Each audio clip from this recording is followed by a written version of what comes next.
বাংলাদেশের পটুয়াখালী জেলাকে তরমুজ ফলনের রাজধানী বলা হলেও গলাচিপা উপজেলার ঢাকা সংযোগ হাইওয়ে সড়কগুলো ভয়াবহ ঝুঁকিপূর্ণ হওয়ায় দেশের বিভিন্ন স্থানে পরিবহনে ঝুঁকি থাকায় তরমুজ চাষি ও ব্যবসায়ীদের লোকসানে শঙ্কায় দিন পার করছেন।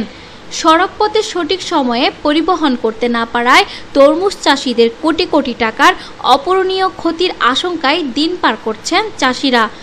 সরজমিনে দেখা যায় গলাচিপা উপজেলার বন্যাতলী উলানিয়া গলাচিপা হতে ধরান্দি পর্যন্ত হাইওয়ে সড়কগুলো বিগত সরকারের আমল থেকে দীর্ঘ বছর বিধ্বস্ত ভয়াবহ অবস্থায় পড়ে আছে, যা জনদুর্ভোগ যেন সীমা অতিক্রম করেছে।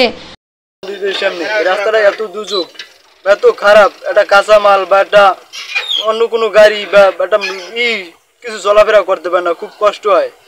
এই দেখেন কাঁচামালে গাড়িটা বাজে পড়ছে।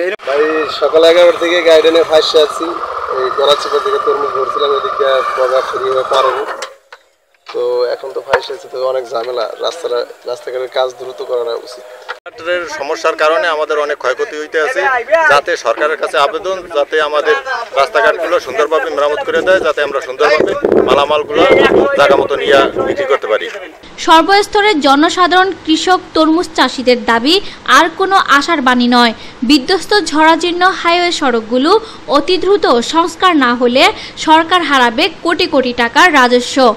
এই বিষয়ে উপজেলা নির্বাহী অফিসার মিজানুর রহমান বলেন, 4 নম্বর ওয়ার্ডের যে মল্লিকবাড়ির রাস্তাটি খুবই জরুরি একটি রাস্তা, যেখানে আমাদের যে কৃষি পণ্য বিশেষ করে তরমুজ এবং মুগ ডাল যাতায়াত করা হয়, সেই গাড়িগুলো চলাচল করতে অসুবিধা হচ্ছে এবং রাস্তা অনেক জায়গায় ভেঙে গেছে, আপনাদের মাধ্যমে জানতে পারলাম। এবং এই রাস্তাটি খুবই গুরুত্বপূর্ণ এলাকার জন্য এবং মানুষের এবং মালামাল কৃষি পণ্য পরিবহনের জন্য খুবই জরুরি। এই বিষয়টি আমি আজকে জানতে পেরেছি। আমি উপজেলা প্রকৌশলী মহোদয় রয়েছেন, তার সাথে আলাপ করে দ্রুত এই বিষয়টি সমাধান করার জন্য এবং রাস্তাটি মেরামত করে যাতে সহজে নির্বিঘ্নে আমাদের যে কৃষি পণ্য পরিবহন করা যায় এবং সাধারণ মানুষ চলাচল করতে পারে, সেই ব্যবস্থা আমরা গ্রহণ করব। আপনারা দেখছেন দৈনিক কর্ণকণ্ঠ, সবার কথা বলে।